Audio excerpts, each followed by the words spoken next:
There's a certain type of content that's becoming really hard to avoid. You open YouTube or TikTok and you see a guy behind a microphone telling you what a real man is supposed to be. He speaks with absolute certainty, no doubt, no nuance, just rules. And a lot of people watch this and think, finally, someone telling the truth.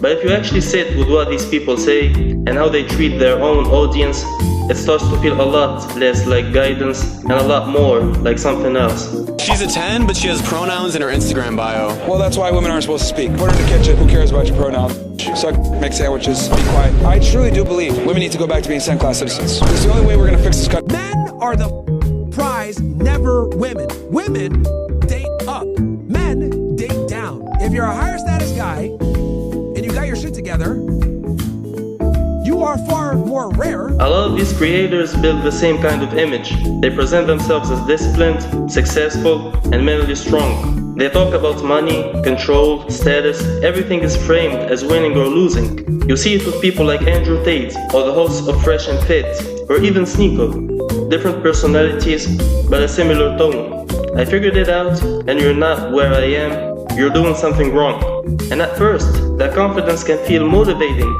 but there's a difference between motivating people and talking down to them. Listening to Brokey's talk is a lot like listening to my 4-year-old daughter talk. You know? She'll paint a painting, and it'll be a tree or a giraffe. And she'll come to me and say, "Look, Daddy, look!" And I'll be like, "Wow, that's really good." If you listen carefully to the way some of these guys speak to their viewers, there's a pattern. A lot of it is built on shame. You'll hear things like, if you're not making money, you're lazy.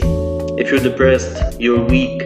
If you're not successful yet, it's because you're not trying hard enough. That might sound like tough love, but a lot of the time, it's just contempt. There are clips of Andrew Tate responded to fans or critics by calling them losers, broke, or worthless.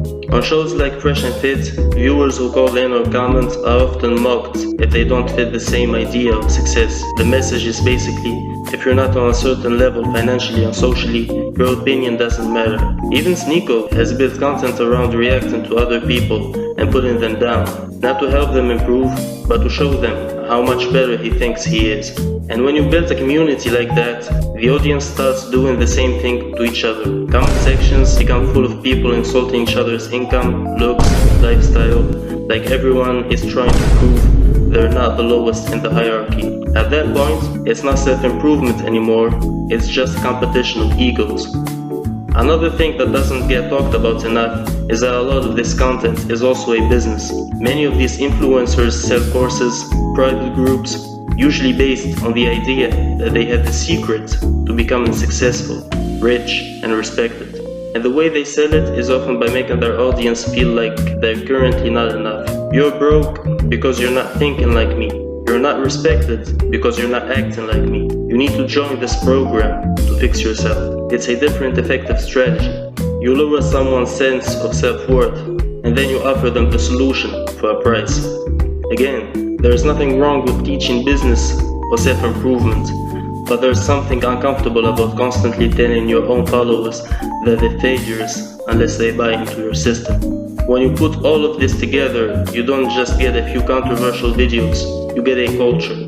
A culture where people are afraid to admit they're struggling, people feel like they have to perform confidence all the time, and people who look down on others to feel better about themselves.